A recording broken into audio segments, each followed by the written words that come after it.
ഒരു സാധാരണ പെട്രോൾ അല്ലെങ്കിൽ ഡീസൽ വണ്ടി എടുക്കുന്ന ലാഘവത്തോടെ EV എടുക്കാൻ തുടങ്ങി. അത് ആക്ച്വലി ഒരു കൺസേൺ ആണ്. കാരണം 2007-2008 സമയത്ത് ഞങ്ങളുടെ വീട്ടില് EVയുടെ സ്കൂട്ടർ ഉണ്ടായിരുന്നു. മറ്റേ ഇലക്ട്രിക് സ്കൂട്ടർ ഉണ്ടായിരുന്നു, യോ ബൈക്ക് എന്ന് പറഞ്ഞു. ടയർ ലൈഫ് കിട്ടുന്നുണ്ട്. ഇപ്പൊ എന്റെ നെക്സോണിന്റെ കേസ് മാത്രമേ എനിക്ക് പറയാൻ അറിയത്തുള്ളൂ. നെക്സോൺ 1.26 അതായത് 1,29,000 കിലോമീറ്ററിലാണ് ആദ്യത്തെ ടയർ മാറ്റിയേക്കുന്നത്. ഞാൻ ചോദിക്കുന്നത്, ഈ 5 വർഷം കൊണ്ട് 2 ലക്ഷം കിലോമീറ്റർ ഓടിയിട്ട് ഇത്രയും പൈസ കൊടുത്തിട്ട് വാങ്ങിയ വാഹനം മുതലായോ ശരിക്കും? അതാണ് ഇമ്പോർട്ടന്റ് ക്വസ്റ്റ്യൻ. ഓക്കെ, ഈ മുതലായില്ലയോ എന്നൊക്കെ. EV എടുക്കാൻ പോകുന്നത് അത്യാവശ്യം ഓട്ടോ ഉള്ളവരാണെങ്കിൽ ബ്രോന്റെ സജഷൻ എന്താണ്? ഇപ്പം എന്തെന്ന് പറഞ്ഞു കഴിഞ്ഞാൽ 2 ലക്ഷം കിലോമീറ്റർ ഓടിയിട്ട് പണി കിട്ടിയ വണ്ടി ഒരു യൂസറാണ്. റിപ്പയർ ചെയ്ത് കിട്ടുന്ന ബാറ്ററിക്ക് 6 മാസത്തെ വാറന്റി കാണും. ഈ റിപ്പയർ, ഈ പറഞ്ഞ പ്രശ്നം, അതും ഈ പറഞ്ഞ മാറ്റിയ കമ്പോണൻസിന് മാത്രമാണ് ആ വാറന്റി. എല്ലാ ആൾക്കാർക്കും EV എടുക്കുമ്പോൾ പ്രത്യേകിച്ചിട്ട് പേടിയാണല്ലേ, ഭാവിയിൽ എന്ത് സംഭവിക്കും ഒരു EV വാഹനം ഉപയോഗിക്കുമ്പോൾ. അതായത് കുറച്ച് കിലോമീറ്ററുകൾ ഓടുമ്പോൾ ബാറ്ററി പ്രോബ്ലം വരുമോ, എന്തൊക്കെയാണ് പ്രോബ്ലംസ് വരാൻ സാധ്യതയുള്ളതെന്നൊക്കെ ആൾക്കാർക്ക് ഒരു പേടിയാണ് EV വാഹനങ്ങൾ ഉപയോഗിക്കുമ്പോൾ. ഈ ഒരു വാഹനം 2 ലക്ഷം കിലോമീറ്റർ ഒരു യൂസർ ഓടിയിട്ട് ഇപ്പം ഓടാൻ പറ്റാത്തൊരു സാഹചര്യത്തിലാണ് ഈ ഒരു വാഹനം ഉള്ളത്. 2 ലക്ഷം കിലോമീറ്റർ വരെ അദ്ദേഹം എങ്ങനെ ഉണ്ട്, അദ്ദേഹത്തിൻ്റെ എക്സ്പീരിയൻസ്, അതുപോലെ തന്നെ ഇതിനെന്താണ് സംഭവിച്ചിരിക്കുന്നത് എന്നൊക്കെ നമുക്ക് യൂസറോട് ചോദിക്കാം. അതായത് ഒരു EV വാഹനം എടുക്കാൻ പോകുന്നവർക്ക് ഒരുപാട് ഉപയോഗം ഉള്ള ഒരു വീഡിയോ ആയിരിക്കും ഈ ഒരു വാഹനത്തിൻ്റെ യൂസർ എക്സ്പീരിയൻസ്. നമുക്ക് അദ്ദേഹത്തെ പരിചയപ്പെട്ടിട്ട് കൂടുതൽ കാര്യങ്ങൾ അദ്ദേഹത്തോട് നമുക്ക് ചോദിക്കാം. അപ്പോൾ ബ്രോ ആണ് ഈ ഒരു വാഹനം ഉപയോഗിച്ചുകൊണ്ടുണ്ടായ ഒരു വ്യക്തി. അപ്പോൾ ഒന്ന് പേര് പറഞ്ഞു. ഓക്കെ, എൻ്റെ പേര് മനു എന്നാണ്, കൊല്ലമാണ് സ്ഥലം. ഇപ്പോൾ തിരുവനന്തപുരത്ത് വർക്ക് ചെയ്യുന്നു. ഓക്കെ, ഇപ്പോൾ 2 ലക്ഷം കിലോമീറ്റർ ഓടിയിട്ടുണ്ട്. നെക്സോൺ 30 kWh വണ്ടിയാണ്, 2020 എടുത്തത്. ഇപ്പോൾ 1.99 എടുത്ത് ഓടിയിട്ടുണ്ട്. 2 ലക്ഷത്തിനടുത്ത് ഒരു 300 കിലോമീറ്റർ കൂടെ ഓടിയിരുന്നെങ്കിൽ 2 ലക്ഷം ആയിട്ട് 2 ലക്ഷം കിലോമീറ്ററിന്റെ ഇടക്കായിട്ട് എന്തൊക്കെ ചേഞ്ച് ചെയ്യേണ്ട വന്നിട്ടുണ്ട്.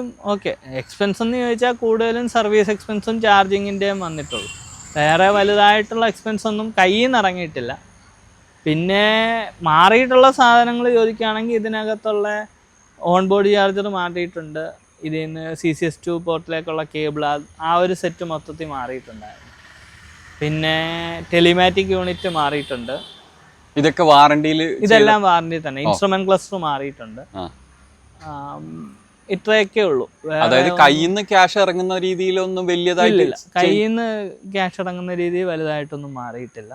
എൻ്റെ ഓർമ്മയിലൊന്നും അങ്ങനെ മാറിയിട്ടില്ല. പിന്നെ ഈ മാറിയേക്കുന്ന സാധനം എല്ലാം കൂടെ ഏതാണ്ട് 2 ലക്ഷം രൂപയ്ക്ക് അടുത്ത് ചിലവിനുള്ള സാധനം. മീൻസ് മറ്റേ ചാർജിങ് ഗണ്ണ് ലോക്കാവുന്ന ആക്ച്വേറ്റർ ഉണ്ട്, ഒരു ചാർജിങ് ഗണ്ണ് ലോക്കാവുന്ന ഒരു സംഗതി ഉണ്ട്. അത് 6-7 തവണ മാറേണ്ടി വന്നിട്ടുണ്ട്. 6 തവണ വാറണ്ടിയിലായിരുന്നു, 7ാമത്തെ തവണ ഔട്ട് ഓഫ് വാറണ്ടിയിൽ ഏതാണ്ട് 6,000-7,000 രൂപ അങ്ങനെ എന്തോ ആയി. അത് ഒരു കൺസേൺ ആണ്. പിന്നെ അതല്ലാതെ സർവീസിനകത്താണ് കൂടുതലും ഇറങ്ങിയിട്ടുള്ളത്. ഈ മെയിനായിട്ടുള്ളതെന്ന് വെച്ച് കഴിഞ്ഞാൽ ഈ വാറണ്ടി മാറ്റിയിരിക്കുന്ന സാധനത്തിനെല്ലാം കൂടെ ഏതാണ്ട് 2 ലക്ഷത്തിനടുത്ത് ചിലവ് വന്നിട്ടുണ്ടാവും. പക്ഷെ അത് നമ്മളുടെ കയ്യിൽ നിന്ന് ഇറങ്ങാത്തതുകൊണ്ട് പ്രശ്നമില്ല. ഇപ്പം ശരിക്കും 2 ലക്ഷം കിലോ ഈ ഒരു സമയത്താണ് കയ്യിൽ നിന്ന് പോവാൻ പോകുന്നത് ഇനി അല്ലേ? വാറണ്ടി കഴിഞ്ഞ് 160 കഴിഞ്ഞിട്ടാണ് ഉള്ളത്. ഇപ്പൊ പക്ഷെ പുതിയ വണ്ടിയൊക്കെ 15 മീൻസ് അൺലിമിറ്റഡ് കിലോമീറ്ററും 15 വർഷമൊക്കെ ഉള്ളതുകൊണ്ട് വലിയ പ്രശ്നമില്ല. 2 ലക്ഷം കിലോമീറ്ററിന്റെ അടുത്ത് വരെ സർവീസ് ചെയ്തിട്ടുള്ളത് ടാറ്റയിൽ നിന്ന് തന്നെയാണോ, അല്ലെങ്കിൽ പുറത്ത് സർവീസ് സെന്ററിൽ അങ്ങനെ പുറത്തായിട്ടില്ല? ഞാൻ ആക്ച്വലി 160 വരെയും എല്ലാ സർവീസും, അതായത് 7,500 കിലോമീറ്ററിന്റെ ഉൾപ്പെടെയുള്ള എല്ലാ സർവീസും ചെയ്തേക്കുന്നത് ടാറ്റയിൽ നിന്ന് തന്നെ. പക്ഷെ 160 കഴിഞ്ഞിട്ട് വാറണ്ടി കഴിഞ്ഞല്ലോ, അപ്പൊ അത് കഴിഞ്ഞിട്ടുള്ള സർവീസൊക്കെ ഞാൻ 15,000 കിലോമീറ്റർ ഇടവിട്ടേ ചെയ്തിട്ടുള്ളൂ. ഈ പറഞ്ഞ 7,500 ഇടവിട്ടുള്ളത് ചെയ്തിട്ടില്ല. ഓരോരോ 10,000-ലും ചെയ്തു. 15,000 ഇന്റർവെല്ലാം ചെയ്തു. അതെല്ലാം ടാറ്റയിൽ നിന്ന് തന്നെ. ആകപ്പാടെ ഉള്ളത് ഒരു AC-യുടെ ഇത് ഗ്യാസ് ഫില്ല് ചെയ്യാൻ വേണ്ടി മാത്രം ഒരിക്കൽ പുറത്തു കൊടുത്തിട്ടുണ്ട്. അത് ഏറ്റവും അവസാനമാണ്, മീൻസ് ഇത് പ്രശ്നമാവുന്നതിന് കുറച്ചുനാൾ മുമ്പ്. ബ്രോക്ക് 2 ലക്ഷം കിലോമീറ്റർ അടുത്ത് ഓടുമ്പം മുമ്പ് ഫസ്റ്റ് വണ്ടി പുതുതായിട്ട് ഓടുമ്പോഴുള്ള അതേ റേഞ്ച് അവസാനം കിട്ടിയിട്ടുണ്ടോ? എങ്ങനെയാണത്? അതായത് എനിക്ക് വണ്ടി എടുത്ത സമയത്ത് ഏതാണ്ട് 230-250 ഒക്കെ ഓടിയിട്ടുണ്ടെങ്കിലും ഒരു ആവറേജ് ഒരു 220-230 ആ റേഞ്ചിലൊക്കെ ആയിരുന്നു ആദ്യമേ ഒരു വലിയ കുഴപ്പമില്ലാതെ കിട്ടിക്കൊണ്ടിരുന്നത്. പിന്നെ ഇപ്പം അവസാനം ആയപ്പോൾ ഒരു 180 കിലോമീറ്റർ, 150-170 ആ റേഞ്ചിലൊക്കെ. പക്ഷേ എങ്കിലും നമ്മൾ ലോങ് ഡ്രൈവ് പോകുമ്പോൾ അത്രയൊന്നും കിട്ടൂല. കാര്യം എന്താണെന്ന് വെച്ച് കഴിഞ്ഞാൽ നമ്മൾ സാധാരണ ഒരു 100% വീട്ടിൽ നിന്ന് ഇറങ്ങിക്കഴിഞ്ഞ് കഴിഞ്ഞാൽ ഒരു 20-25% ഒക്കെ ആകുമ്പോൾ നമ്മൾ കൂടുതലും ചാർജ് ചെയ്യാൻ നോക്കും. അത് ചാർജ് ചെയ്ത് കഴിഞ്ഞാൽ തന്നെ ചിലപ്പോൾ ഫുള്ളാക്കാൻ ഒക്കത്തില്ല. അങ്ങനെയുള്ളപ്പോൾ ഒരു 60-70% ആ റേഞ്ചിലാണ് നമുക്ക് നോർമലി യൂസബിൾ ആയിട്ട് ലോങ് റേഞ്ചിലൊക്കെ ഹൈവേ റൈഡിലൊക്കെ പോകുമ്പോൾ. സോ അപ്പോൾ ലോങ് ഡ്രൈവ് പോകുമ്പോൾ ഏതാണ്ട് ഒരു 100-120 കിലോമീറ്ററിനകത്ത് ചാർജ് ചെയ്ത് ഓടിക്കലാണ് നോർമലി ചെയ്യാറുള്ളത്. ശരിക്കും കമ്പനി എടുക്കുന്ന സമയത്ത് പറഞ്ഞ റേഞ്ച് എത്രയാണ്? 312 ആണ്. പക്ഷെ 312 ആക്ച്വലി അന്നത്തെ 2020-21 സമയത്തൊക്കെ പലരും 300 കിലോമീറ്റർ ഒക്കെ ഓടിച്ചിട്ടുണ്ട്. AC ഒക്കെ ഓഫ് ചെയ്ത് വളരെ സ്ലോയിൽ ഓടിച്ച് വലിയ റെക്കോർഡായിട്ടൊക്കെ പറയുന്നുണ്ടായിരുന്നു. പക്ഷെ എനിക്ക് ഞാൻ അത്രയും വേണമെങ്കിൽ ഓടിക്കും, പക്ഷെ അങ്ങനെ ഓടിക്കാൻ ഭയങ്കര ഇതിന് എക്കോ മോഡില്ല, ഇതിന് ഡ്രൈവും സ്പോർട്സും മാത്രമേ. ഞാൻ ആദ്യമേ ഉപയോഗിച്ചിരുന്നത് ഡ്രൈവാണ്. പക്ഷെ പിന്നെ ഞാൻ ഓൾമോസ്റ്റ് ഈ റീജിയൻ കൺട്രോൾ, അതായത് പ്രൈം അപ്ഡേറ്റ് വരുന്നത് വരെയും ഞാൻ സ്പോർട്സിലായിരുന്നു ഉപയോഗിച്ചത്. കാര്യം സ്പോർട്സിൽ ഇട്ടിട്ട് ചെറിയ ട്രോട്ടിൽ കൊടുത്ത് പോവുകയാണെങ്കിൽ നല്ല എഫിഷ്യൻസി കിട്ടുന്നുണ്ടായിരുന്നു. പിന്നെ അത് കൂടാതെ ഇപ്പോൾ റീജിയൻ കൺട്രോൾ വന്നതിന് ശേഷം പിന്നെ ഇവിടെ NHന്റെ പണിയൊക്കെ വന്നല്ലോ, അത് കഴിഞ്ഞപ്പോൾ പിന്നെ വീണ്ടും ഡ്രൈവിലോട്ട് മാറിയത്. കാര്യം നമുക്ക് കൺട്രോൾ ചെയ്യാൻ ഭയങ്കര ബുദ്ധിമുട്ടായിരിക്കുമല്ലോ. ബ്രോ എങ്ങനെ പോയാലും ഒരു 150-200 ഇടക്ക് കിട്ടിയിരുന്നു അല്ലേ? എത്ര അവസാനം 180, 190, 170 ഇടയ്ക്ക് കിട്ടിയിട്ട് അത് ഫസ്റ്റ് ലൈനേക്കാളും കുറഞ്ഞുകൊണ്ട് വന്ന് ലാസ്റ്റ് 180-190 അങ്ങനെ പറ്റിയല്ലേ? അത് ആക്ച്വലി ഈ പറഞ്ഞ നമുക്ക് ഡെയിലി യൂസിന് ഇതൊന്നും വലിയൊരു വ്യത്യാസമായിട്ട് തോന്നൂല. നമ്മൾ 1%-ന് 2 കിലോമീറ്റർ എന്ന് വിചാരിച്ചാൽ അന്ന് ഓടിച്ചിരുന്നത് ഇപ്പോഴും ഓടിക്കും. ബ്രോ ലോങ് ഡ്രൈവ് ഒക്കെ ഈ ഒരു വണ്ടി എടുത്ത് പോയിട്ടുണ്ടോ? ബാംഗ്ലൂരൊക്കെ പോയിട്ടുണ്ട് എന്ന് പറഞ്ഞു. അതെ, ഞാനൊരു 10 തവണയോളം ബാംഗ്ലൂർ പോയിട്ടുണ്ട്. ചേട്ടൻ അവിടെയാണ്. സോ അതുകൊണ്ട് പലപ്പോഴും പോകേണ്ടി വരുമ്പോൾ അവിടെ പോയിട്ടാണ് പോകുന്നത്. സോ അത് കംഫർട്ട് എന്ന് വെച്ചാൽ സമയം, ഇപ്പൊ എക്കോസ്പോർട്ടും ഞാൻ പോയിട്ടുണ്ട്, അതുകൊണ്ട് പറയാം. എക്കോസ്പോർട്ടിനെ വെച്ച് നോക്കുമ്പോൾ സമയം ഞാൻ 80-90 സ്പീഡിലൊക്കെ ഞാൻ മാക്സിമം പോകാറുള്ളൂ. 100-ന് മുകളിലോട്ട് ഞാൻ വണ്ടി ഓടിക്കാറില്ല. മാക്സിമം ഒരു 90 അത്രയുമേ ഉള്ളൂ. സോ അപ്പോൾ അതുകൊണ്ട് എനിക്കിപ്പോൾ ഇതിൽ പോയാലും എക്കോസ്പോർട്ടിൽ പോയാലും ടൈമിന് അത്ര വലിയ വേരിയേഷൻ ഇല്ല. ഇപ്പൊ 100-110 20 പോകുന്നവർക്കാണെങ്കിൽ നല്ല ടൈം വ്യത്യാസം വരും. എനിക്ക് ആക്ച്വലി ടൈമിൽ അത്ര ഭീകര വ്യത്യാസം വന്നിട്ടില്ല. ആകെപ്പാടെ ചാർജിങ് ടൈം കുറയ്ക്കാനെത്തും. സോ ചാർജിങ് ടൈം കുറയ്ക്കാനെത്തും എന്നതിനെക്കാട്ടിയും അഡ്വാൻറ്റേജ് ആയിട്ട് ഞാൻ പറയാന്ന് വെച്ച് കഴിഞ്ഞാൽ നമുക്ക് എവിടെ വേണമെങ്കിലും കയറി ഭക്ഷണം കഴിക്കാമെന്നുള്ള ഒരു കേസ് വരുന്നുണ്ട്. നമ്മളിപ്പോൾ EV പോകുമ്പോൾ നമുക്ക് ആക്ച്വലി ചാർജിങ് സ്റ്റേഷൻ കണ്ടിട്ട് അവിടുന്ന് ഭക്ഷണം കഴിക്കേണ്ട ഒരു റിക്വയർമെന്റ് വരും. അതുകൊണ്ട് വലിയ ബുദ്ധിമുട്ടൊന്നും ഉണ്ടായിട്ടില്ല. കൂടുതലും ഞാനും അമ്മയായിട്ടാണ് ട്രാവൽ ചെയ്യുന്നത്. സോ അതുകൊണ്ട് എങ്ങനെയാണെങ്കിലും ഒരു 100-150 കിലോമീറ്ററിനകത്ത് ഒരു ബ്രേക്ക് എടുക്കേണ്ടി വരും സാധാരണ. അതുകൊണ്ട് അത്ര വലിയ ഇഷ്യൂ നോർമൽ വെഹിക്കിൾ ആണെങ്കിൽ. അതെ, എക്കോസ്പോർട്ടിലാണെങ്കിലും ഞാൻ 5 തവണ മീൻസ് 5-6 തവണ ഞാൻ വണ്ടി നിർത്തിയിട്ടുണ്ട് എക്കോസ്പോർട്ടിൽ പോയപ്പോൾ. പക്ഷെ അത് ഈ പറഞ്ഞ പോലെ വലിയ ബ്രേക്ക് അല്ല. അത് മാത്രമല്ല ഈ പറഞ്ഞ ചാർജിങ് ശേഷം നോക്കിയിട്ടല്ല ബ്രേക്ക് എടുക്കേണ്ടിയും വന്നത്. അങ്ങനെ ഒരു അഡ്വാൻറ്റേജ്. പിന്നെ നമുക്ക് യാത്രാ കംഫർട്ട് ശരിക്കും EV-ൽ തന്നെയാണ്. അതായത് ഇപ്പോഴാണെങ്കിലും ഈ വണ്ടി ഓടുകയെന്നുണ്ടെങ്കിൽ ഇതെടുത്തേ ഞാൻ ബാംഗ്ലൂർ പോകത്തുള്ളൂ. കാര്യം എന്താണെന്ന് വെച്ചാൽ സമയം ഇച്ചിരി, അതായത് വ്യത്യാസം പറയുകയാണെങ്കിൽ ഇവിടുന്ന് ഒരു 4-5 മണിക്ക് ഇറങ്ങിക്കഴിഞ്ഞ് കഴിഞ്ഞാൽ ഞാൻ ബാംഗ്ലൂർ എത്താൻ വേണ്ടിയിട്ട് അങ്ങനെയാണെങ്കിലും രാത്രി ഒരു 9 മണി 10 മണി ആ സമയം ഒക്കെ ആവും. അങ്ങനെയാണ് നോർമലി ഇതിൽ പോകാറുള്ളത്. സോ ഇപ്പോഴാണെങ്കിലും ഞാൻ അങ്ങനെ പോകുന്നതായിരിക്കും എക്കോസ്പോർട്ടിൽ ചെന്നിട്ട് വൈകുന്നേരം അവിടെ എത്തുന്നതിനെക്കാട്ടിയും പ്രിഫർ ചെയ്യുന്നത്. ഓക്കെ, കാര്യം നമ്മളൊട്ടും ടയേർഡ് ആവുമല്ലോ. പിന്നെ മറ്റത് ഈ പറഞ്ഞ പോലെ 180 ആയതുകൊണ്ടുള്ള അതിന്റെ ഒരു കുറെ പ്രശ്നങ്ങളുണ്ട്. എങ്കിലും ഇതും രണ്ടായല്ലോ. അതെ, അപ്പൊ ശരിക്കും ഒരു EV വാഹനത്തിൽ യാത്ര ചെയ്യുന്നതും ഡ്രൈവ് ചെയ്ത് പോകുന്നതും നമുക്ക് കുറച്ചും കൂടെ കംഫർട്ടാണ്. നല്ല വ്യത്യാസമുണ്ട് ആക്ച്വലി. ഈ ടയർഡ്നെസ്സോ കാര്യങ്ങളോ, കാരണം എക്കോസ്പോർട്ട് നമ്മൾ വീട്ടിൽ യൂസ് ചെയ്തുകൊണ്ടിരുന്ന വണ്ടിയാണ്. പക്ഷെ ഈ വണ്ടി ഓടാതായിട്ട് തിരിച്ചതിലോട്ട് കയറേണ്ടി വന്നപ്പോൾ അമ്മയ്ക്ക് അഡാപ്റ്റ് ചെയ്യാൻ ഭയങ്കര ബുദ്ധിമുട്ടായിരുന്നു. എനിക്ക് പിന്നെ വലിയ കുഴപ്പമില്ലായിരുന്നു, എങ്കിലും അമ്മയ്ക്ക് ഭയങ്കര ഡിഫിക്കൽട്ടായിരുന്നു. പക്ഷെ ഇപ്പൊ കുഴപ്പമൊന്നുമില്ല, ഒരു ഇതൊക്കെ വെച്ചിട്ട് അഡ്ജസ്റ്റ് ചെയ്ത് പോകുന്നുണ്ട്, കുഴപ്പമില്ല. ബ്രോ ഇപ്പം ഈ ഒരു നെക്സോൺ EV 2020 എടുത്തത്. 2020 ഈ EV എടുക്കുന്നതിന് മുമ്പ് ബ്രോ ഏത് വാഹനം ഉപയോഗിച്ചുകൊണ്ടുണ്ടായത്? അതിപ്പോ ഞാൻ യൂസ് ചെയ്തുകൊണ്ടിരിക്കുന്ന എക്കോസ്പോർട്ടാണ്. ഇപ്പൊ 1 വർഷമായിട്ട് ഇത് ഓടുന്നില്ലല്ലോ. സോ അപ്പോ ഇപ്പൊ യൂസ് ചെയ്തുകൊണ്ടിരിക്കുന്ന എക്കോസ്പോർട്ടാണ്. അതിന് മുമ്പ് യൂസ് ചെയ്തിരുന്നത് വീട്ടിൽ ആദ്യമേ എടുത്ത ക്യുഡായിരുന്നു. അതൊരു 2 വർഷം യൂസ് ചെയ്തു. ഞാനും ചേട്ടനോടെ യൂസ് ചെയ്തു കൊടുത്തു. അത് 55,000 കിലോമീറ്റർ ആയതുകൊണ്ടും പിന്നെ അതിന് മെയിൻ്റെനൻസും സംഗതികളും ഒക്കെ കാരണം അത് പെട്രോൾ ആയിരുന്നു. അതിൽ നിന്ന് എക്കോസ്പോർട്ടിലോട്ട് മാറി. ബ്രോ അതിനുശേഷം എക്കോസ്പോർട്ട് ഉപയോഗിച്ചുകൊണ്ടിരിക്കുമ്പോഴാണ് ഈ ഒരു അതെ, അതായത് അതൊരു 1 ലക്ഷം കിലോമീറ്റർ ആയി. ആ വണ്ടി ഏതാണ്ട് ഒരു 1 ലക്ഷം കിലോമീറ്റർ ആയി. ചേട്ടൻ ഒരു വണ്ടിയുടെയും കൂടെ റിക്വയർമെന്റ് വന്നു.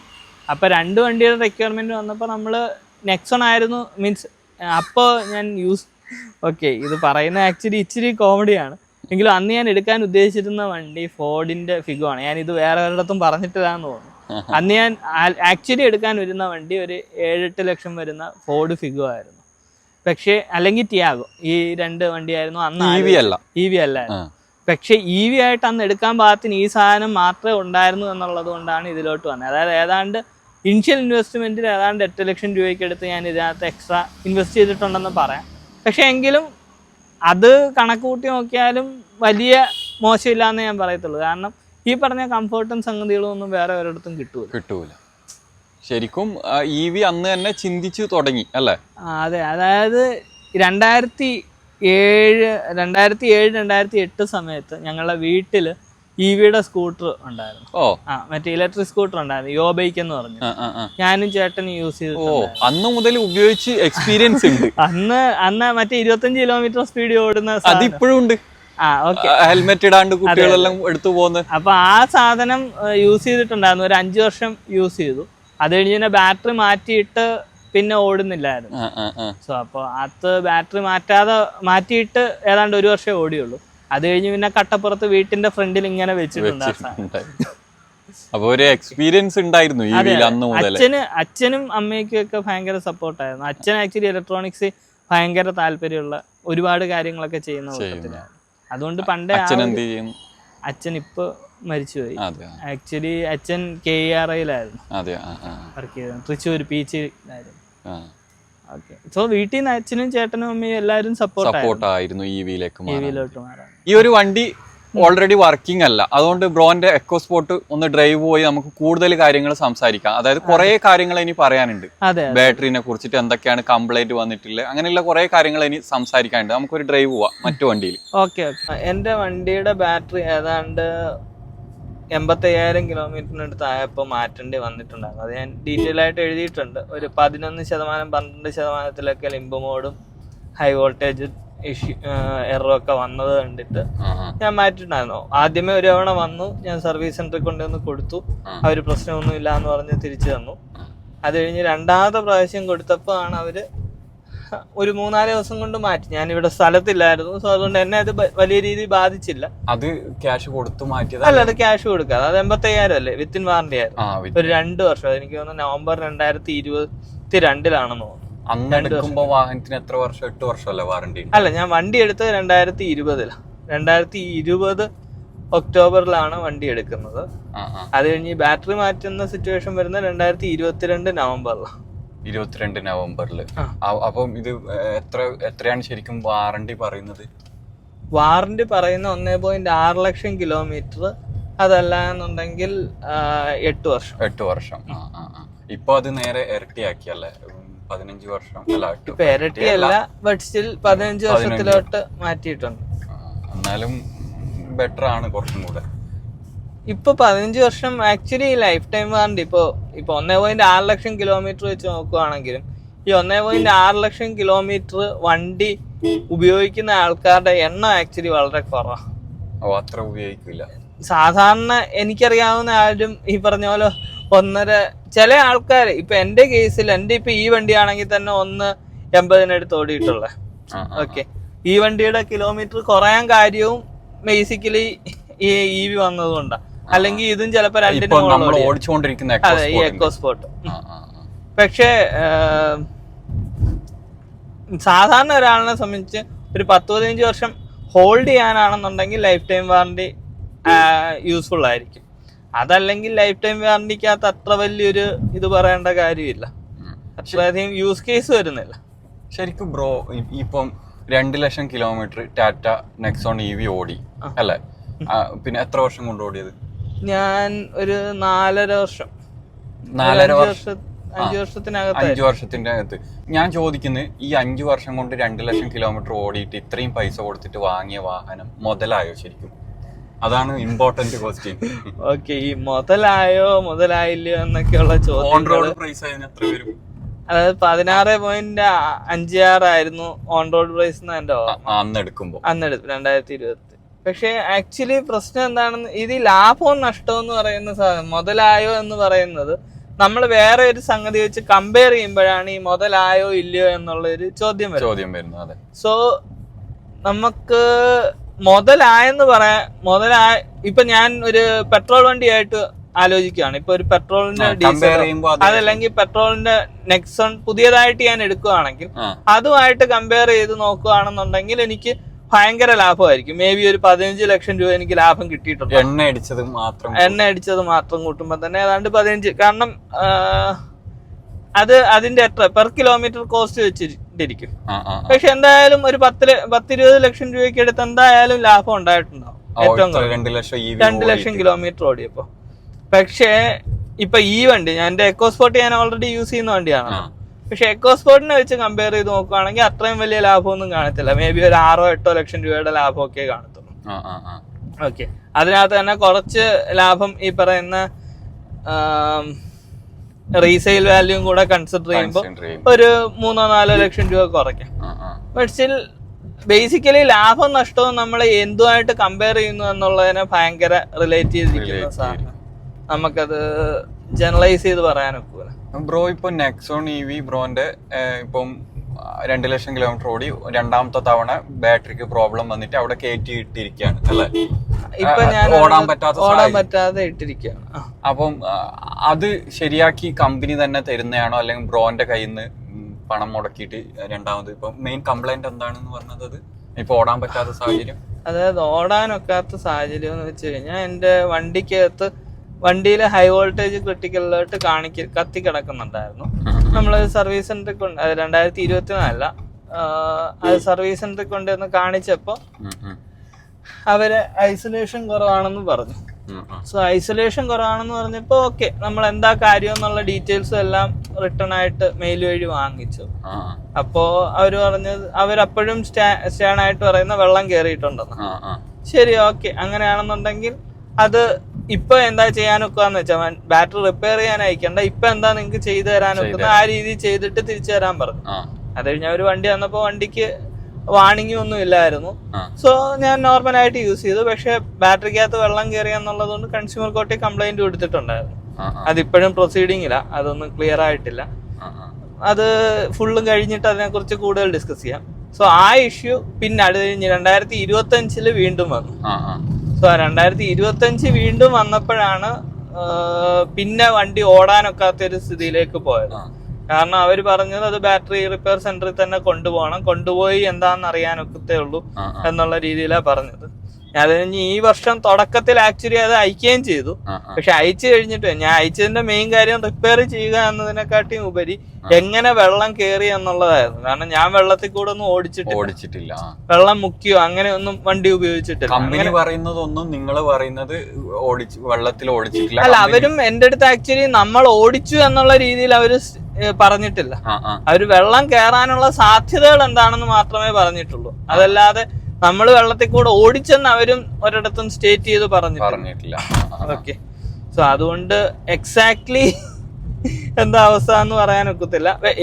ഞാനിപ്പോ അടുത്ത എടുക്കാൻ പോകുന്ന വണ്ടിയുടെ കാര്യം ആലോചിക്കുമ്പോഴും ആക്ച്വലി വെള്ളം കയറുന്ന സംഗതി ഒരു ചെറിയ കൺസേൺ ആണ്. അപ്പൊ അവരിപ്പോ നമ്മൾ എന്തെങ്കിലും ഒരു കാര്യം തെറ്റായിട്ട് ചെയ്തിട്ടാണ് വെള്ളം കയറിയതെന്ന് പറഞ്ഞിരുന്നുണ്ടെങ്കിൽ നമുക്ക് ഓക്കെ, അത് നമുക്കിനി ചെയ്യാതിരിക്കാം, അങ്ങനെ എന്തെങ്കിലും ചെയ്യാനൊക്കെ. അതല്ലാതെ ഇതിപ്പോ അവർക്ക് പോലും എങ്ങനെയാ വെള്ളം കയറിയെന്ന് പറയാനൊക്കാത്തത് കൊണ്ടുള്ള ഒരു ടെൻഷൻ ഉണ്ട്. പക്ഷെ എങ്കിലും അത് കുഴപ്പമില്ല.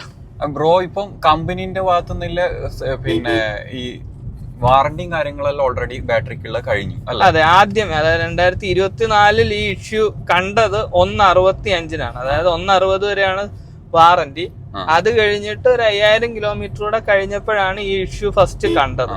പക്ഷെ ഫസ്റ്റ് ബാറ്ററി മാറ്റിയല്ലോ, അത് ഈ ഇഷ്യൂ കൊണ്ട് തന്നെയാണോ? അല്ല, അത് ഈ ഇഷ്യൂ അല്ല. അത് ആക്ച്വലി 10%-11% ആയപ്പോ ഹൈ വോൾട്ടേജ് ക്രിട്ടിക്കൽ അലേർട്ട് വരുന്നത്. അതെ അതെ, അതും അതിന് വെള്ളം കയറുന്നതുമായിട്ട് ബന്ധമൊന്നുള്ളതായിട്ട് അവരന്ന് പറഞ്ഞില്ല എനിക്ക്.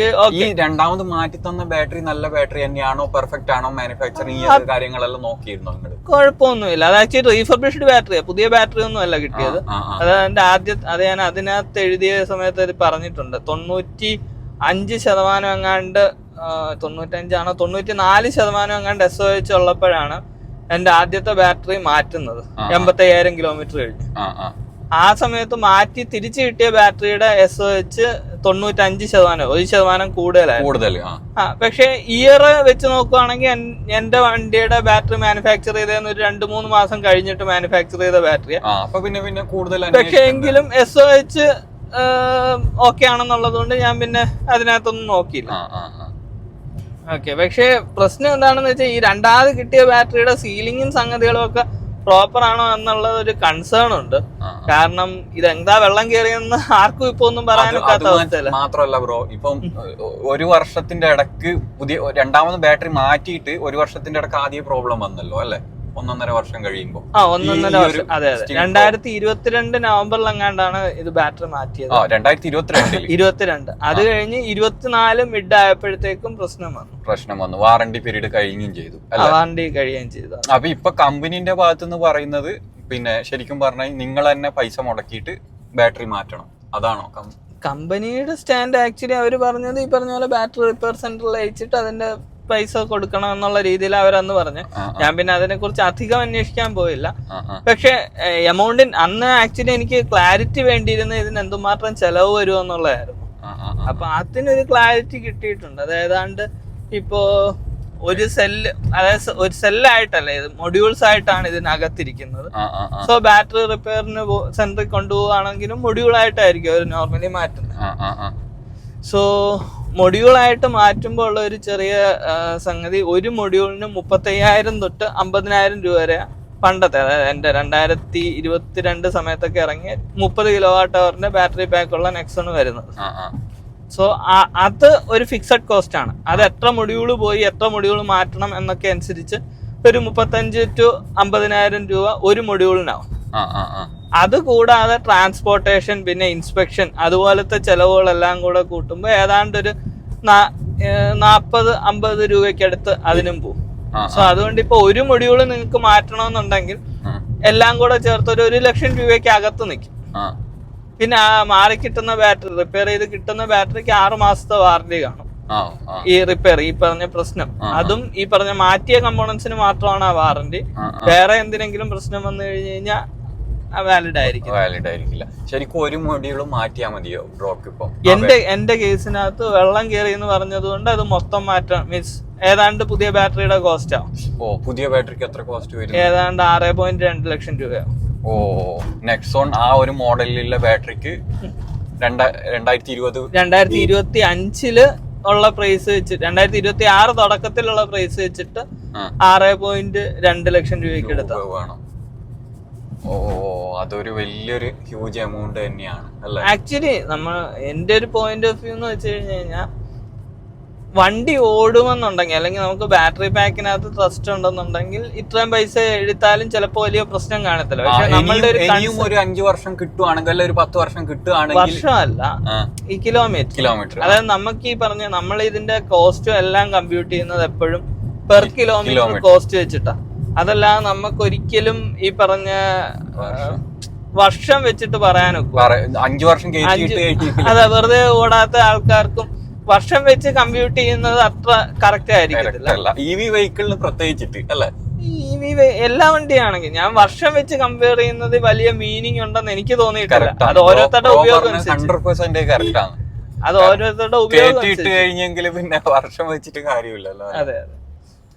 അപ്പം ബ്രോക്ക് ഇത്ര കിലോമീറ്റർ ഓടും എന്ന് ഒരു ഉറപ്പ് ഉണ്ടായിരുന്നെങ്കിൽ ബാറ്ററി മാറ്റുന്നോണ്ട് കുഴപ്പമില്ല സ്വന്തം. മേ ബി ഞാൻ ആക്ച്വലി 1.5 to 2 ലക്ഷം രൂപ ഞാൻ ഇതിനകത്ത് സ്പെൻഡ് ചെയ്യാന്ന് തന്നെ വിചാരിച്ചിരുന്നതാണ്, ഇൻ കേസ് റിപ്പയർ ചെയ്തെടുക്കാനാണെങ്കിൽ. പക്ഷേ അതിലും കൂടുതൽ നമ്മൾ ഇതിനകത്ത് സ്പെൻഡ് ചെയ്യുന്ന കാര്യമായിട്ട് മെച്ചമില്ല. കാരണം 1 ലക്ഷം രൂപ ഞാനിപ്പോ ഇതിനകത്ത് മുടക്കി കഴിഞ്ഞു കഴിഞ്ഞാൽ ബാറ്ററി ഒരു 1 ലക്ഷം കിലോമീറ്ററും കൂടെ ഓടുകയാണെന്നുണ്ടെങ്കിൽ പെർ കിലോമീറ്റർ കോസ്റ്റ് 1 രൂപയെ വരത്തുള്ളൂ. ഓക്കെ.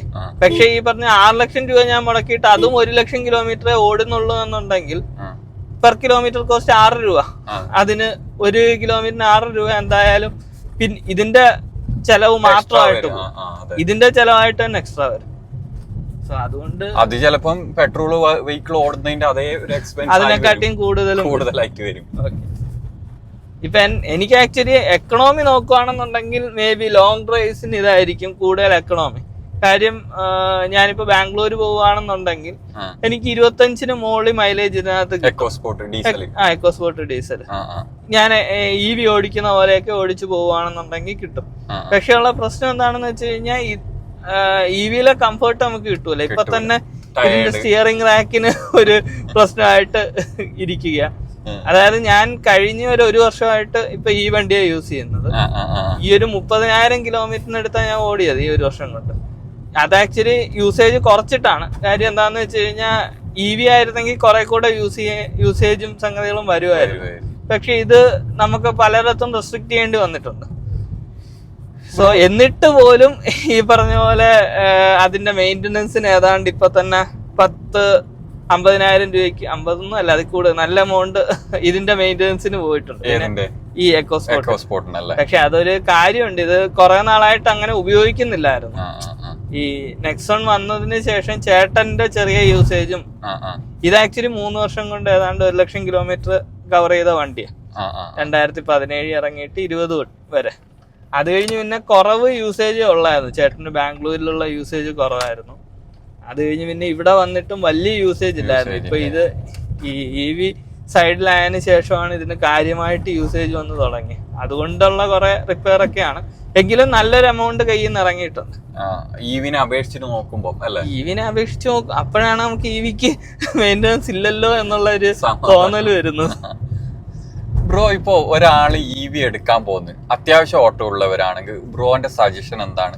ഇപ്പം എന്തെന്ന് പറഞ്ഞു കഴിഞ്ഞാൽ 2 ലക്ഷം കിലോമീറ്റർ ഓടിയിട്ട് പണി കിട്ടിയ വണ്ടി ഒരു യൂസറാണ്. പക്ഷെ ഓൾമോസ്റ്റ് അത് മുതലായി എന്ന് വേണമെങ്കിൽ പറയാം, അല്ലേ? അത് മുതലായി. അത് ഞാൻ പറഞ്ഞില്ല, എന്തിനെ വെച്ച് നോക്കുവാണെങ്കിൽ ഇതിനെ വെച്ച് നോക്കുവാണെങ്കിൽ ചെറുതായിട്ട് മുതലായി. അതല്ല വേറെ വണ്ടികളെ വെച്ച് നോക്കുവാണെങ്കിൽ നല്ല രീതി മുതലായി എന്ന് പറയാം. ഇതിനെ വെച്ചിട്ട് ഇതാണ് ഏറ്റവും കൂടുതൽ ഒരു മൈലേജ് ഉള്ളതും കുറച്ചൊരു മെയിൻ്റെനൻസ് കുറവുള്ള ഒരു വണ്ടിയായിട്ട് എക്കോസ്പോർട്ട് ആണ് പറയുന്നത്. ബ്രോന്റെ ഡീസൽ അത്യാവശ്യം മൈലേജ് ഉണ്ട്. ഇതിനെ വെച്ച് കമ്പയർ ചെയ്യുമ്പോൾ മുതലായി എന്ന് പറയാം. ഇതിന് വലിയ കുഴപ്പമില്ല, മുതലാണ്. പക്ഷെ എന്തുമാത്രം മുതലാണ് എന്നുള്ളത് മാത്രമേ വേരിയേഷൻ. അപ്പൊ ബ്രോ, ഇപ്പൊ പുതിയ ഒരാൾ EV എടുക്കാൻ പോകുന്നത് കൊണ്ട്, നല്ല അത്യാവശ്യം ഓട്ടോ ഉള്ള ഒരാൾക്ക് EV എടുക്കുന്നതുകൊണ്ട് നല്ലതല്ലേ ശരിക്കും? ബ്രോന്റെ ഒരു സജഷൻ. അതായത് അത്യാവശ്യം ഓട്ടം എന്നുള്ളതിനകത്ത് ഏത് തരം ഓട്ടമാണ് എന്നുള്ളതാണ് മെയിൻ ആയിട്ടുള്ള ഒരു ഫാക്ടർ. അതായത് ചില ആൾക്കാർക്ക് ഈ പറഞ്ഞ പോലെ എപ്പോഴും ധൃതി പിടിച്ച് വണ്ടി എടുത്തിട്ട് പോകേണ്ട കേസസ് വരും. അതും ഓടേണ്ടി വരുന്നത് വണ്ടിയുടെ റേഞ്ചിനെക്കാട്ടിയും കൂടുതലും, അതല്ലെങ്കിൽ വണ്ടിയുടെ റേഞ്ചിനെക്കാട്ടി ഒരു 50% കൂടുതലും നിങ്ങൾക്ക് അത്യാവശ്യമായിട്ട് എടുത്തോണ്ട് പോകേണ്ടി വരുവാണെങ്കിൽ എപ്പോഴും വണ്ടി ചിലപ്പോൾ ചാർജ് കാണണമെന്നില്ല. അങ്ങനത്തെ പ്രശ്നങ്ങളൊക്കെ വരാം. ഏറ്റവും കൂടുതൽ ഇത് യൂസ് വരുന്നത് ഒരു റുട്ടീനായിട്ട് യൂസ് വരുന്നത്, നിങ്ങളുടെ യൂസേജ് പ്രഡിക്റ്റഡ് ആണെങ്കിൽ, അതായത് മുമ്പേ കാൽക്കുലേറ്റ് ചെയ്ത് പോകാൻ ഒക്കുന്ന ട്രിപ്പുകളാണ്, അല്ലെങ്കിൽ ഡെയിലി നിങ്ങൾക്ക് പോയി വരേണ്ട ട്രിപ്പൊക്കെ ആണ് എന്നുണ്ടെങ്കിൽ നിങ്ങൾക്ക് കുഴപ്പം കാണത്തില്ല. പിന്നെ മെയിൻ ആയിട്ടുള്ള സംഗതി എന്താണെന്ന് വെച്ച് കഴിഞ്ഞാൽ നിങ്ങള് ബേസിക്കലി വണ്ടിയുടെ പ്രശ്നങ്ങളും സംഗതികളും ഒക്കെ അറിഞ്ഞിരിക്കണം. 2020-21 സമയത്തൊക്കെ വണ്ടി എടുത്തിട്ടുള്ളവർക്ക് ഇത്രയും വലിയ പ്രശ്നം കാണത്തില്ല. മീൻസ് പ്രശ്നമുണ്ട്, പക്ഷെ അതിനകത്ത് പല ആൾക്കാരും പ്രശ്നം വരുമെന്ന് ആലോചിച്ച് തന്നെ ആ വണ്ടി എടുത്തിരിക്കുന്നത്. അതല്ലാതെ ഈ പറഞ്ഞ പ്രശ്നം ഒരു പ്രശ്നം ഉണ്ടാകത്തില്ല എന്ന് പറഞ്ഞ് എടുത്തിട്ടുള്ള ആൾക്കാർ കുറവാണ് പൊതുവെ. ഒരു പരീക്ഷണം പോലെയാണ് അന്ന്. മീൻസ് ഒരു 2020, 21, 22 കാലഘട്ടത്തിലൊക്കെ അങ്ങനെയാണ്. പക്ഷെ അത് കഴിഞ്ഞ് റോഡിൽ മൊത്തം വണ്ടി വരാൻ തുടങ്ങി. റോഡിൽ മൊത്തം എവിടെ നോക്കിയാലും പച്ചക്കളർ എന്നുള്ള ഒരു സ്ഥിതി വന്നു. അത് വന്നു കഴിഞ്ഞപ്പോ ആൾക്കാര് കൂടുതലും ഈ പറഞ്ഞ പോലെ ഒരു സാധാരണ പെട്രോൾ അല്ലെങ്കിൽ ഡീസൽ വണ്ടി എടുക്കുന്ന ലാഘവത്തോടെ EV എടുക്കാൻ തുടങ്ങി. അത് ആക്ച്വലി ഒരു കൺസേൺ ആണ്. കാരണം അവർക്ക് പല ആൾക്കാർക്കും ഇതിന്റെ പ്രശ്നങ്ങളെ കുറിച്ച് അറിയത്തില്ല, എന്ത് പ്രശ്നം വരാം. ഇപ്പൊ ഞാൻ ഇനി ഒരു EV ഞാൻ ഇനിയും എടുക്കാൻ പോകുന്ന EV തന്നെ. പക്ഷെ ഓക്കെ, അത് നമുക്ക് പറയാം. സോ അപ്പൊ ഞാൻ ഇനി എടുക്കാൻ പോകുന്നത് EV തന്നെയാണ്. പക്ഷെ ഞാൻ അതിനകത്തുള്ള ഒരു കൺസേൺ എന്താണെന്ന് വെച്ച് കഴിഞ്ഞാൽ എനിക്ക് ഇത്രയും പ്രശ്നങ്ങളെ വന്നിട്ടുള്ളൂ, അതിനെക്കാട്ടി ഇനി കുറവ് പ്രശ്നങ്ങളെ കാണത്തുള്ളൂ എന്ന് പ്രതീക്ഷിച്ചാൽ ഞാൻ അടുത്തൊരു വണ്ടി എടുക്കാൻ പോകുന്നത് EV.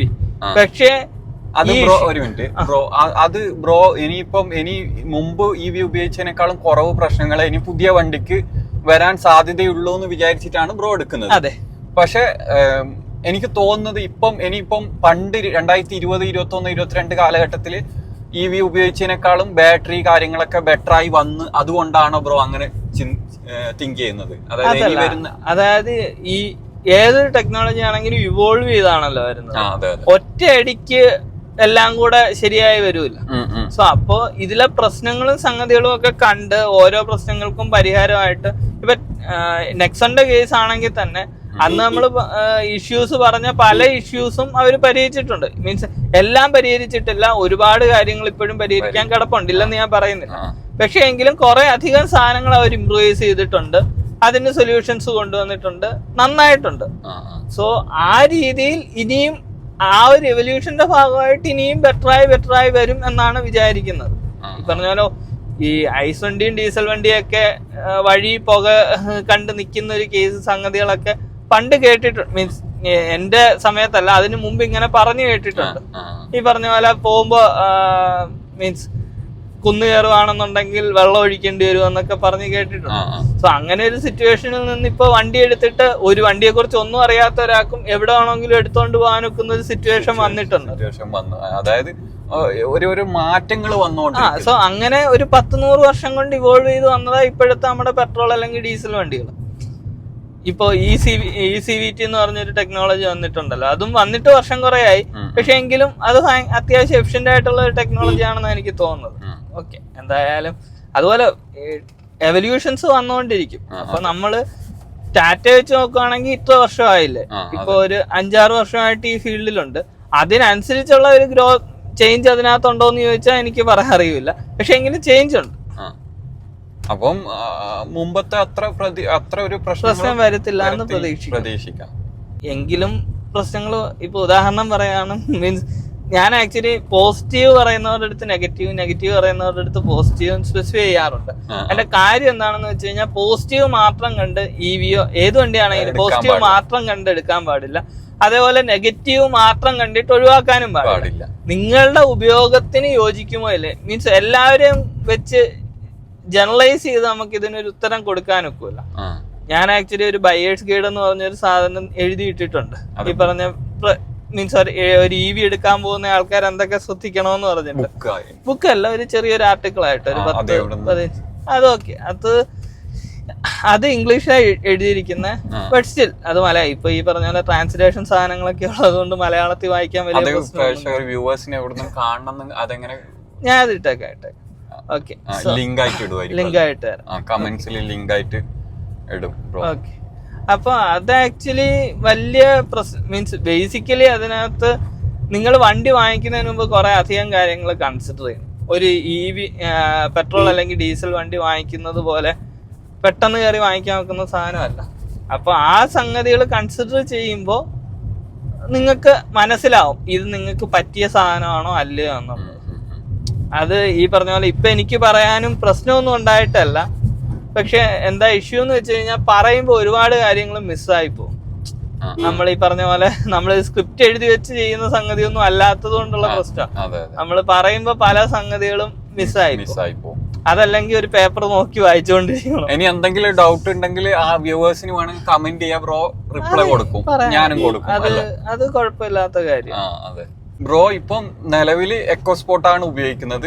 നെക്സോൺ EV കംപ്ലൈന്റ് ആയി 2 ലക്ഷം കിലോമീറ്റർ കംപ്ലൈന്റ് ആയി അവിടെ ഓടാൻ പറ്റാത്ത സ്ഥിതി ആയതുകൊണ്ട്. അപ്പൊ പുതിയ വണ്ടി ബ്രോ ഒന്ന് ബുക്ക് ചെയ്തിട്ടുണ്ട് എന്നാണ് അറിയാൻ കഴിഞ്ഞത്. ഏതാണത്? ആക്ച്വലി ടാറ്റയുടെ പഞ്ച ഇപ്പൊ ബുക്ക് ചെയ്തേക്കുന്നത്. ഞാൻ ഒരു 6 മാസം മുമ്പ് തൊട്ട്, അതായത് ജനുവരി തൊട്ട് ഞാൻ ആക്ച്വലി ഈ ഒരു സംഗതി ബുക്ക് ചെയ്യുന്ന പുതിയൊരു വണ്ടിയുടെ കാര്യം ആലോചിക്കുന്നുണ്ടായിരുന്നു. അത് പിന്നെ കുറച്ച് കൺസ്യൂമർ കോർട്ടിന്റെ ഇതൊക്കെ ആയതുകൊണ്ട് ഞാനത് കുറച്ച് ഡിലേ ചെയ്ത് പോകുമായിരുന്നു. അതിനിടയ്ക്ക് അപ്പോൾ എന്റെ പ്ലാനിൽ ഉണ്ടായിരുന്ന നെക്സൺ 45 ആയിരുന്നു. നെക്സൺ 45ന്റെ ഫിയർലെസ് ആയിരുന്നു. എനിക്കത് 16 ലക്ഷത്തിന് കിട്ടുമായിരുന്നു. സോ 16 ലക്ഷം രൂപ അന്ന് ഞാൻ എടുത്തത് 16.5 ആയിരുന്നു. ഇപ്പൊ 16 ലക്ഷം രൂപയുടെ വണ്ടി എടുക്കുന്ന എനിക്ക് വലിയ പ്രശ്നമില്ലായിരുന്നു. എന്നാൽ ഒരു 15 കിലോ വാട്ട് ബാറ്ററി പാക്ക് കൂടുതൽ കിട്ടിയിട്ടുണ്ട്. അതുകൊണ്ട് തന്നെ ഇച്ചിരി കൂടെ ബെറ്റർ ആണ്. ചാർജിങ് സ്പീഡ് കൂടിയിട്ടുണ്ട്. അതൊക്കെ കൊണ്ട് ബെറ്റർ ആണെന്നുള്ള രീതിയിലാണ് ആലോചിച്ചിരുന്നത്. അപ്പോഴാണ് പഞ്ച് അനൗൺസ് ചെയ്യുന്നത്. പഞ്ചിന് മറ്റേതിനെക്കാട്ടിയും ചാർജിങ് സ്പീഡുണ്ട്. 1.5C 1.6Cയുടെ അടുത്ത് ചാർജിങ് സ്പീഡ് വരുന്നുണ്ട്. അതിൻ്റെ കൂടെ ഈ പറയുന്ന പ്രൈസ് വളരെ കുറവാണ്. ഏതാണ്ട് 2-3 ലക്ഷം രൂപയുടെ വ്യത്യാസമുണ്ട്. സോ ഇത് രണ്ടും കൂടെ വെച്ച് നോക്കുമ്പോ എനിക്ക് ബാറ്ററി പ്രിസ്മാറ്റിക് ആണ്. അതെ, ബെറ്റർ ആണ്. ഓക്കെ, ഈ പ്രിസ്മാറ്റിക്കും സിലിണ്ടറിക്കലും ഒക്കെ ആക്ച്വലി ഏത് ടൈപ്പ് ബാറ്ററിയെ പാക്ക് ചെയ്യുന്നു എന്നുള്ളതാണ് മെയിൻ ആയിട്ട് കൺസിഡർ ചെയ്തേക്കുന്നത്. അതിന് അതിൻ്റെതായ ഗുണങ്ങളും ദോഷങ്ങളും ഉണ്ട്. ഓക്കെ, ഇപ്പൊ പ്രിസ്മാറ്റിക്കിന് പ്രിസ്മാറ്റിക് ഇച്ചിരി കൂടെ ബെറ്റർ ആണ് എന്നാണ് ഇപ്പൊ ഇതുവരെ ഉള്ള ഒരു ഇൻഫർമേഷൻ. അങ്ങനെ പ്രതീക്ഷിക്കാം.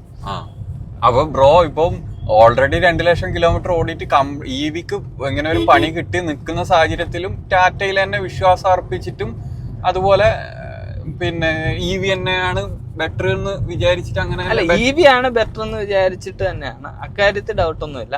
പക്ഷെ ഈ ടാറ്റയിലുള്ള വിശ്വാസത്തെ കാട്ടിയും ഇവരോട് ഞാൻ ഇത്രയധികം പ്രശ്നവും സംഗതികളും ഇതിന്റെ പുറകെ നടക്കേണ്ടി വന്നിട്ടുണ്ട്.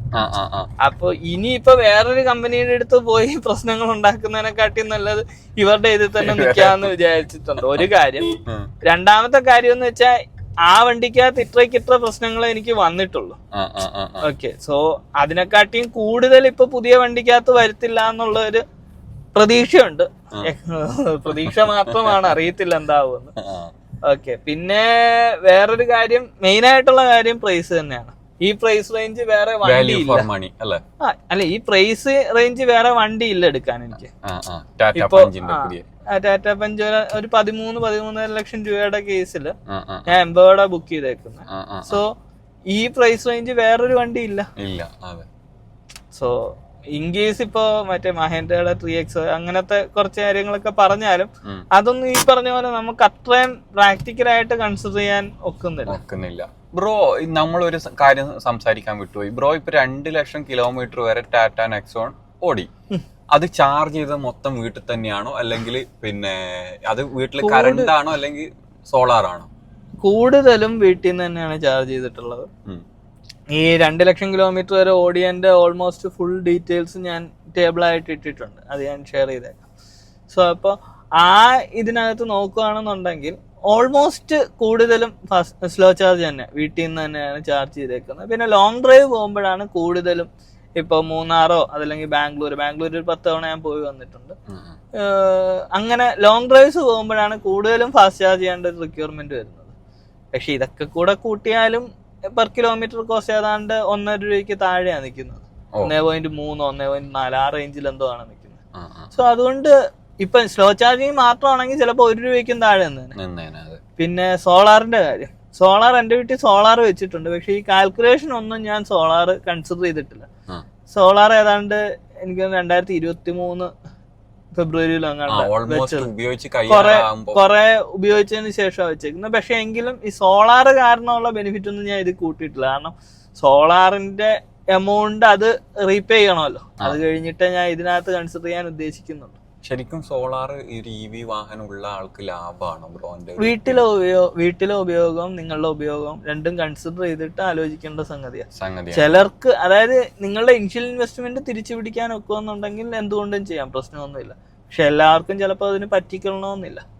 പിന്നെ ഇത്ര വാട്ടിന്റെ വാങ്ങിക്കണം അങ്ങനെ ഉണ്ടല്ലേ സോളാർ എടുക്കുമ്പോൾ, അതൊക്കെ ശ്രദ്ധിക്കേണ്ട. അത് നിങ്ങളുടെ വീട്ടിലെ ഉപയോഗത്തിനനുസരിച്ച് കൂടുതൽ എടുക്കണം. അതല്ലാന്നുണ്ടെങ്കിൽ ഇപ്പൊ വണ്ടിയുടെ കാര്യം മാത്രം, ഇപ്പൊ ഒരു 1000 കിലോമീറ്റർ ഒരു മാസം വണ്ടി ഓടുന്നുണ്ടെങ്കിൽ, പിന്നെ 1000 കിലോമീറ്റർ ഒരു മാസം വണ്ടി ഓടുന്നുണ്ടെങ്കിൽ 1000 രൂപയ്ക്ക് അടുത്താണ് നോർമലി കോസ്റ്റ് വരുന്നത് നിങ്ങൾക്ക്.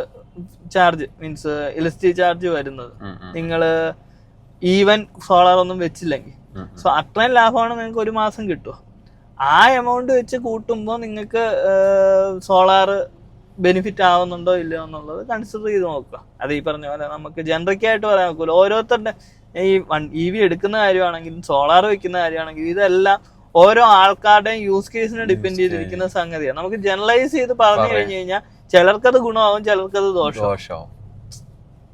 അവരവരുടെ കാര്യം നോക്കി ശരിയായിട്ട് ചെയ്യുക. ഇപ്പൊ എത്ര പ്രാവശ്യം EV നെക്സോൺ EVന്റെ ടയർ മാറ്റി 2 ലക്ഷത്തിന്റെ ഇടയ്ക്ക് എത്ര ടയർ? ഇപ്പൊ സാധാരണ ബ്രോ എന്തേന്ന് അറിയോ, സാധാരണ ഏറ്റവും ആൾക്കാർക്ക് പേടി ബാറ്ററി പ്രോബ്ലം, പിന്നെ ഭാവിയിൽ എന്തൊക്കെ പ്രശ്നങ്ങൾ വരും EV, അതുപോലെ പേടിയാന്ന് ആൾക്കാർ ടയർ പെട്ടെന്ന് മാറ്റേണ്ട വരുന്നില്ല ഒരു പ്രശ്നമുണ്ടല്ലോ EV. ഉണ്ട്. അത് ആക്ച്വലി ഇപ്പൊ എന്റെ നെക്സന്റെ കേസ് പറയുകയാണെന്നുണ്ടെങ്കിൽ എനിക്ക് അതായത് സാധാരണ വണ്ടിക്ക് ഇക്വലന്റ് വെയിറ്റ് ഉള്ള വണ്ടിയാണ് എന്നുണ്ടെങ്കിൽ വെയിറ്റ് ഇക്വലന്റ് ആണ്, നിങ്ങൾ ഓടിക്കുന്ന അത്ര വലിയ പവർ എടുത്തിട്ടൊന്നും അല്ല, ഭയങ്കര ടോർക്കി ആയിട്ട് കാല് കൊടുത്തൊന്നും അല്ല ഓടിക്കുന്നതെന്നുണ്ടെങ്കിൽ നിങ്ങൾക്ക് നല്ല റേഞ്ച് ടയർ ലൈഫ് കിട്ടണ്ടേ. ഇപ്പൊ എന്റെ നെക്സന്റെ കേസ് മാത്രമേ എനിക്ക് പറയാൻ അറിയത്തുള്ളൂ. നെക്സണ് 1.26 അതായത് 1,29,000 കിലോമീറ്ററിലാണ് ആദ്യത്തെ ടയർ മാറ്റിയേക്കുന്നത്. ആ ടയർ മാറ്റിയ സമയത്തുള്ള വീഡിയോയും സംഗതികളും ഒക്കെ ഞാൻ എടുത്തിട്ടുണ്ടായിരുന്നു. അപ്പോഴും ത്രെഡ് ഈ പറഞ്ഞ പോലെ മറ്റേ കമ്പിയൊന്നും പുറത്തു വന്നിട്ടുള്ള അവസ്ഥയല്ലായിരുന്നു. അപ്പോ ഈ പറഞ്ഞ എന്തുവാ മറ്റേ ഒരു ടയർ വിയർ ഇൻഡിക്കേറ്റർ എന്ന് പറഞ്ഞ് TWI എന്ന് പറഞ്ഞ് ടയറിന്റെ ഒരു ത്രെഡ് കാണിക്കാനുള്ള ഒരു മാർക്കിംഗ് ഉണ്ട്. സോ അപ്പൊ ആ മാർക്കിങ് ടച്ച് ചെയ്തിട്ടുണ്ടായിരുന്നു, അത്രേ ഉള്ളൂ.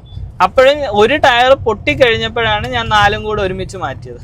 അതല്ല എന്നുണ്ടായിരുന്നെങ്കിൽ ഞാൻ ഇതായിട്ട് മീൻസ് കുറച്ചുകൂടെ ഓടിയിട്ട് മേ ബി ഒരു 5000 കിലോമീറ്റർ കൂടെ ഒക്കെ ഓടിയിട്ടേ മാറ്റത്തുള്ളായിരുന്നു. ബ്രോ ഭയങ്കര അത്ഭുതമാണല്ലോ. എനിക്കൊന്ന് വേറെ യൂസേഴ്സിന് ഇങ്ങനെ കിട്ടിയതായിട്ട് 1 മുകളിലൊക്കെ കിട്ടുന്നുണ്ട്. നെക്സൺ യൂസേഴ്സ് പലർക്കും 1 മുകളിൽ കിട്ടിയിട്ടുണ്ടല്ലേ? 1 മുകളിൽ കിട്ടും. ഇപ്പൊ ഞാൻ BE6 9 അങ്ങനെയൊക്കെ കേട്ടിട്ടുണ്ട്. അതിന്റെ പ്രശ്നം എന്താണെന്ന് വെച്ചാൽ ഇപ്പൊ BE6 V9 അതുപോലത്തെയൊക്കെ എന്ന് വെച്ച് കഴിഞ്ഞാൽ ഇതിനെക്കാട്ടിയും ഭീകര പെർഫോമൻസ് ഉള്ള വണ്ടിയാണ്. അതൊക്കെ എന്ന് പറയുന്നത് അതിന്റെ ആ പവർ ഫിഗേഴ്സ് വെച്ചിട്ട് മാച്ച് ചെയ്യാൻ വെക്കുന്നത് മേ ബി ഒരു 50 ലക്ഷം 60 ലക്ഷം ആ റേഞ്ചിലൊക്കെ ഉള്ള വണ്ടികൾക്കാണ് ഇതുമായിട്ടുള്ള പവർ ഫിഗേഴ്സ് ഒക്കെ മാച്ച് ചെയ്യാൻ വെക്കുന്നത്. സോ കുറഞ്ഞ എമൗണ്ടിന് നല്ല പവറുള്ള വണ്ടി കിട്ടുകയാണെന്നുണ്ടെങ്കിൽ അത് ഈ ഒരു 50-60 ലക്ഷം രൂപയുള്ള ആൾക്കാർക്ക് അതിന്റെ ടയർ മാറ്റലൊന്നും, അതിന് 10,000 കിലോമീറ്റർ അല്ലെങ്കിൽ 20,000 കിലോമീറ്റർ ടയർ കിട്ടും എന്നുള്ളതൊന്നും വലിയ പ്രശ്നമായിരിക്കത്തില്ല. അവരത്രയും പവർ കൺസിഡർ ചെയ്തായിരിക്കും വണ്ടി വാങ്ങിക്കുന്നത്. പക്ഷെ അതേ വണ്ടി ഈ പറഞ്ഞ പോലെ നമുക്കൊരു സാധാരണ അഫോർഡബിൾ റേഞ്ച് വരുമ്പോ എടുക്കുമ്പോ അക്കാര്യങ്ങളെല്ലാം കൂടെ കൺസിഡർ ചെയ്യണം. ഓക്കെ, പലരും അത് കൺസിഡർ ചെയ്യാത്തോണ്ടുള്ള പ്രശ്നം. അതുപോലെ തന്നെ ഇപ്പൊ ബ്രോ നേരത്തെ പറഞ്ഞായിരുന്നല്ലോ, ബാറ്ററിയുടെ കാര്യവും ടയറിന്റെ കാര്യവുമാണ് ഏറ്റവും വലിയ കൺസേൺ. ഈ ടയറിന് ഈ പറഞ്ഞ പോലെ സൈസ് കൂടുന്നതനുസരിച്ചാണ് വില ഭീകരമായിട്ട് കൂടുന്നത്. ഇപ്പൊ എന്റെ വണ്ടിക്കകത്ത് 16 ഇഞ്ച് ടയറാണ് കിടക്കുന്നത്. 16 ഇഞ്ച് ടയർ ഏതാണ്ട് ഒരു 6,000-8,000 രൂപ ആ റേഞ്ചിലൊക്കെ കിട്ടും. പക്ഷെ 17 ആകുമ്പോ ഒറ്റയടിക്ക് അത് 15 ആ റേഞ്ചിൽ കൂടും.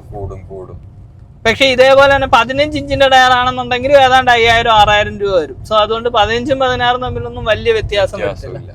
പക്ഷെ മുകളിലോട്ട് കൂടുന്തോറും ടയറിന്റെ പ്രൈസിന് നല്ല വില. ഇതാണ് ബ്രോ പറഞ്ഞത്, എല്ലാം നമ്മൾ ചിന്തിച്ചിട്ട്. അതെ, ഇതിനെല്ലാം കുറിച്ച് ഓരോ ആൾക്കാർക്കും ഓരോന്നായിരിക്കും പ്രയോറിറ്റി. ചിലർക്ക് ടയർ മാറ്റുന്ന ഒരു കൺസേൺ ആയിരിക്കത്തില്ല, ചിലർക്ക് ടയർ മാറ്റുന്നത് പോലും ഒരു വലിയ കൺസേൺ ആയിരിക്കും. സോ ഓരോരുത്തരും അവരവരുടെ യൂസേജും സംഗതികളും കൺസിഡർ ചെയ്യുക എന്നുള്ളതേ ഉള്ളൂ. എന്റെ 1.29 ഓടിയെന്ന് ഞാൻ പറഞ്ഞില്ലേ, സന്ദീപ് ജമാൽ എന്ന് പറഞ്ഞൊരു പുള്ളിക്കാരനുണ്ട്. പുള്ളിക്കാരനെ പറഞ്ഞ പാൻഡിയ ഗ്രൂപ്പ് വഴിയാ പരിചയമുള്ളത്. അപ്പൊ പുള്ളിക്കാരന്റെ ടയർ 2 ലക്ഷം കിലോമീറ്റർ ഓടിയിട്ടുണ്ട്. പക്ഷെ അത് ഈ പറഞ്ഞ പോലെ TWI തട്ടിയ ടയർ അല്ല, ഇച്ചിരി കൂടെ ഒക്കെ പോയിട്ടുണ്ട്. അത് മാത്രമല്ല സൈഡ് ഇച്ചിരി പൊളിഞ്ഞ രീതിയിലൊക്കെ അന്ന് വീഡിയോ കണ്ടപ്പോ തോന്നിയായിരുന്നു. പക്ഷെ എങ്കിലും പുള്ളി 2 ലക്ഷം കിലോമീറ്റർ ഓടിയിട്ടുണ്ട് ആ സ്റ്റോക്ക് ടയർ വെച്ചിട്ട്. അത് വലിയൊരു അത്ഭുതമാണല്ലോ അല്ലേ? അതെ, കാരണം 2 കാര്യമുണ്ട്. ഈ പണ്ടത്തെ വണ്ടികൾ ഈ പറഞ്ഞ പോലെ റേഞ്ച് ഈ ടയർ മൈലേജ് കൂടുതൽ കിട്ടാൻ വേറെ ഒരു ഫാക്ടറും കൂടെ ഉണ്ടായിരുന്നു. അതിന്റെയൊക്കെ ഇത് കുറവാണ്, മീൻസ് റേഞ്ച് കുറവല്ലേ വണ്ടിക്ക്. സോ അപ്പൊ നമ്മൾ മാക്സിമം എഫിഷ്യന്റ് ആയിട്ട് ഓടിച്ചാൽ മാത്രമേ നമുക്ക് കൂടുതൽ കിലോമീറ്റർ കിട്ടുള്ളൂ. അതുകൊണ്ട് എല്ലാവരും ഈ പറഞ്ഞ പോലെ അങ്ങനെ ചവിട്ടിപ്പിടിച്ച് ഓടിക്കുന്നതിനെക്കാട്ടിയും മാക്സിമം റേഞ്ച് കിട്ടുന്ന രീതിയിൽ ഓടിക്കലായിരിക്കും കൂടുതലും ആൾക്കാർ പ്രിഫർ ചെയ്യുന്നത്. ഓക്കെ, അതുകൊണ്ട് കൂടുതൽ കിട്ടും. ഇപ്പൊ പിന്നെ ഈ പറഞ്ഞ പോലെ 300-400 റേഞ്ച്, ഇപ്പൊ പഞ്ചിന്റെ കേസ് നോക്കുകയാണെങ്കിൽ തന്നെ ഏതാണ്ട് ഒരു 300 കിലോമീറ്റർ അങ്ങനെ ഓടിച്ചാലും കിട്ടും, അല്ലെങ്കിൽ ഒരു 250 കിലോമീറ്റർ. അപ്പൊ പിന്നെ ആരും ഈ പറഞ്ഞ പോലെ റേഞ്ച് നോക്കി ഓടിക്കുന്നത് കുറവായിരിക്കും. അവര് അടുത്ത ഡെസ്റ്റിനേഷൻ എത്തുക, ചാർജ് ചെയ്യാനും പെട്ടെന്ന് ചാർജ് ചെയ്ത് കിട്ടും, പിന്നെന്തോ നോക്കണ്ടേ. അപ്പൊ അതുകൊണ്ട് ഇനി അങ്ങോട്ട് അത് കിട്ടുമോന്നൊന്നും അറിയത്തില്ല. നേരാമണ്ണം ഓടിച്ച് ബേസിക്കലി നേരാമണ്ണം ഓടിച്ചു കഴിഞ്ഞു കഴിഞ്ഞാൽ റേഞ്ചും കൂടുതൽ കിട്ടും, ടയർ മൈലേജും കൂടുതൽ കിട്ടും, വണ്ടികൾക്ക് പണി വരാനുള്ള സാധ്യതയും കുറവാണ്. ഇതാണ് ഏറ്റവും വലിയൊരു ടിപ്പ്. അതെ അതെ. അതേപോലെ നമ്മളിപ്പോ ഈ ബാറ്ററിയുടെയും ടയറിന്റെയും കാര്യം മാത്രമല്ലേ പറഞ്ഞുള്ളൂ. അത് കൂടാതെ ഇതിനകത്ത് എല്ലാരും വിചാരിക്കുന്ന ഈ 2 സാധനം മാത്രമേ ഇതിനകത്ത് വിലയുള്ളൂ എന്നാ. പക്ഷെ ഇതിനകത്തുള്ള ഞാൻ നേരത്തെ പറഞ്ഞ പോലെ ഇതിനകത്ത് ആക്ച്വലി കുറെ പാർട്സ് ഉണ്ട്. ഓൺബോർഡ് ചാർജർ ഉണ്ട്, പവർ ഡിസ്ട്രിബ്യൂഷൻ യൂണിറ്റ് ഉണ്ട്. ഇപ്പൊ പുതിയ പഞ്ചിനകത്താണെങ്കിൽ കുറെ സാധനങ്ങളെല്ലാം കൂടെ 6-in-1 മോട്ടർ ഉണ്ട്. അതുപോലെ ഇപ്പൊ പഞ്ചിനകത്താണെങ്കിൽ പഞ്ചിലും പുതിയ പല വണ്ടിയിലും 6-in-1 എന്ന് പറഞ്ഞൊരു ഒറ്റ ബോക്സ് ആയിട്ടാണ് വരുന്നത്. കുറെ അധികം സാധനങ്ങൾ ഒരുമിച്ച് ചേർത്തിട്ട് ഒറ്റ ബോക്സ് ആയിട്ടാണ് വരുന്നത്. അങ്ങനെയൊക്കെ വന്നു കഴിയുമ്പോൾ ആ സാധനത്തിനൊക്കെ നല്ല വിലയായിരിക്കും. ഇൻ കേസ് ഇത് റീപ്ലേസ് ചെയ്യേണ്ടി വന്നു കഴിഞ്ഞു കഴിഞ്ഞാൽ നല്ല പ്രൈസും ആവും. ഓക്കെ, സോ അതുകൊണ്ട് അക്കാര്യങ്ങളൊക്കെ ആലോചിച്ചിരിക്കുക. ഇതൊന്നും പണി വരുമെന്നുള്ളതല്ല, പക്ഷെ നമ്മളൊരു പണി വന്നു കഴിയുമ്പോൾ മാത്രമേ ഇതിനെക്കുറിച്ച് ചിന്തിക്കുള്ളൂ എന്നുണ്ടെങ്കിൽ ഭയങ്കര പ്രയാസം. കഴിഞ്ഞ ദിവസം ഒരാളും ഗ്രൂപ്പിൽ ചോദിച്ചിട്ടുണ്ടായിരുന്നു, ഓൺ ബോർഡ് ചാർജറിന് ഈ പറഞ്ഞ പോലെ 58,000-60,000 രൂപ വരുമോ എന്ന് ചോദിച്ചൊരു മെസ്സേജ് ഇട്ടിട്ടുണ്ടായിരുന്നു. അതിന് മുമ്പും ഗ്രൂപ്പിൽ പലപ്പോഴും ഡിസ്കസ് ചെയ്തിട്ടുള്ള അല്ലാതെ തന്നെ ഇപ്പൊ 5-6 വർഷമായല്ലോ. അതുകൊണ്ട് എല്ലാവർക്കും അറിയാൻ ഒക്കുന്ന കാര്യമാണ് ഇതിന് എത്ര പ്രൈസ് വരുമെന്നുള്ളത്. ഓക്കെ, അപ്പൊ ഇത്രയും കാര്യങ്ങളാണ് ഒരു 2 ലക്ഷം കിലോമീറ്റർ EV ഓടിയ ഒരു യൂസർക്ക് ഡീറ്റെയിൽ ആയിട്ടുള്ള ഒരു യൂസർ റിവ്യൂ പറയാനുള്ളത്. നിങ്ങൾക്കത് ഉപകാരപ്പെട്ടു എന്ന് ഞാൻ കരുതുന്നു. കാരണം എന്ന് പറഞ്ഞു കഴിഞ്ഞെങ്കിൽ EVനെ കുറിച്ചിട്ട് കൂടുതൽ അറിയാനും പുതിയൊരു EV വാഹനം എടുക്കുന്നവർക്ക് ഒരു യൂസബിൾ ആയിട്ടുള്ള ഒരു വീഡിയോ തന്നെയായിരിക്കും ഇത്. നിങ്ങളുടെ വിലയേറെ കമന്റുകൾ ഒന്ന് രേഖപ്പെടുത്തുക. നിങ്ങൾ ഏതാണ് വാഹനം ഉപയോഗിക്കുന്നത്, EV വാഹനങ്ങൾ ഉപയോഗിക്കുന്നവർക്ക് എന്തെങ്കിലും ഡൗട്ടോ കാര്യങ്ങളോ ഉണ്ടെങ്കിൽ കമന്റായിട്ട് രേഖപ്പെടുത്തുക. അതുപോലെ തന്നെ വാഹനമായിട്ട് ബന്ധപ്പെട്ട വീഡിയോസാണ് ഞാൻ കൂടുതലായിട്ടും ചെയ്യുന്നത്. അപ്പോൾ നിങ്ങൾ ആദ്യമായിട്ടാണ് നമ്മുടെ ചാനൽ കാണുന്നതാണെങ്കിൽ ഒന്ന് ചാനൽ സബ്സ്ക്രൈബ് ചെയ്തിടുക. ബ്രോ എന്തെങ്കിലും കമന്റ് ഉണ്ടെങ്കിൽ അതിന് റിപ്ലൈ കൊടുക്കുമല്ലോ, എന്തെങ്കിലും ഡൗട്ട് കാര്യങ്ങൾ അത് എന്താന്ന് വെച്ച് കഴിഞ്ഞാൽ അത് പ്രശ്നമുള്ള കാര്യമൊന്നുമില്ല. നമ്മൾ എന്തെങ്കിലും വിട്ടുപോയിട്ടുള്ള ഞാനല്ലാന്നുണ്ടെങ്കിൽ ബ്രോയ്ക്കും കൊടുക്കാം. അതെ അതെ, നമ്മൾ 2 പേരും റിപ്ലൈ തരുന്നതായിരിക്കും. Okay, thank you.